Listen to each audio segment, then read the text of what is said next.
Effectively, grouping students to aid peer-to-peer support in UK schools. Peer-to-peer support is a powerful tool in education, fostering collaborative learning, social interaction, and mutual assistance among students. Effectively grouping students can enhance these benefits, creating an environment where students learn from and support each other. This essay explores strategies for grouping students to maximize peer-to-peer support in UK schools, drawing on relevant research and examples.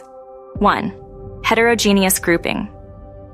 Heterogeneous grouping involves mixing students of different abilities, backgrounds, and learning styles. This diversity within groups can promote richer discussions and a broader range of perspectives.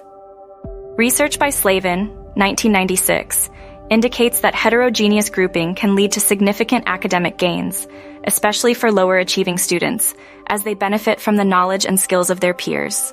For example, a Year 9 science class might be divided into mixed ability groups to work on a project about ecosystems, ensuring that each group includes students with varying strengths in different areas of science. 2. Homogeneous grouping.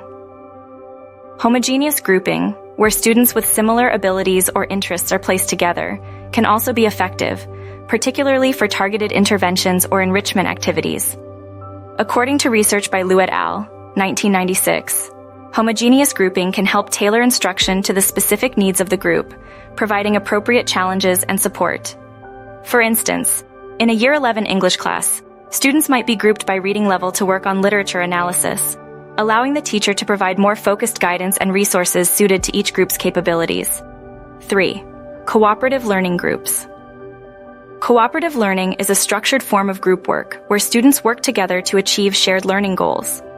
Johnson & Johnson, 1999, highlight that cooperative learning can improve academic performance, interpersonal relationships, and psychological health.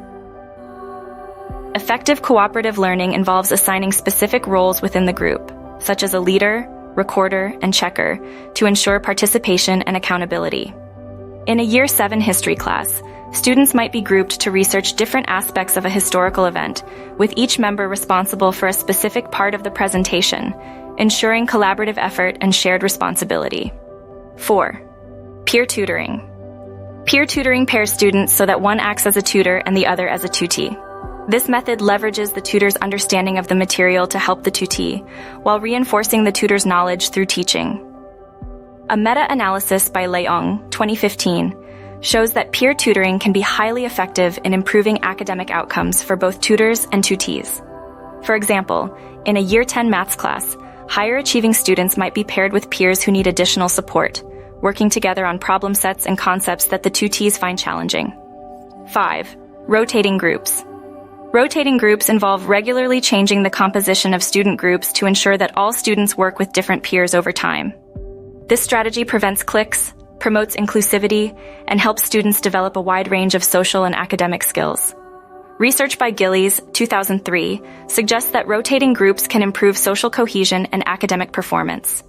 In a Year 8 geography class, students might rotate groups every few weeks while working on different topics such as weather, population, and natural resources, ensuring diverse collaboration experiences. 6. Interest-based groups.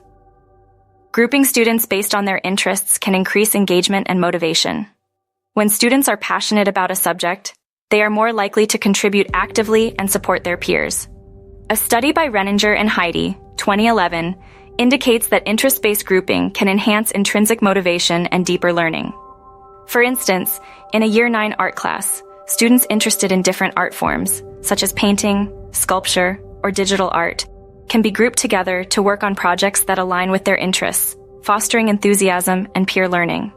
7. Social and emotional considerations. Effective grouping also involves considering the social and emotional dynamics of the classroom.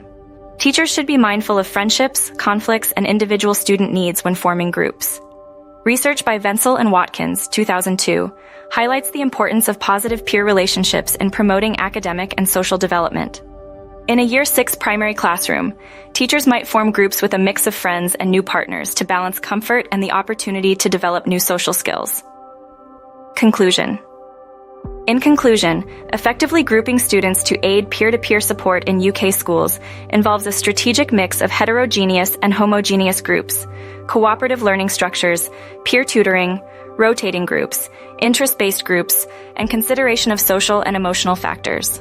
By thoughtfully organizing student groups, teachers can create a dynamic and supportive learning environment that enhances academic achievement, fosters social skills, and promotes mutual respect among students. The key is to remain flexible and responsive to the unique needs of each class, continually assessing and adjusting groupings to optimize peer-to-peer support.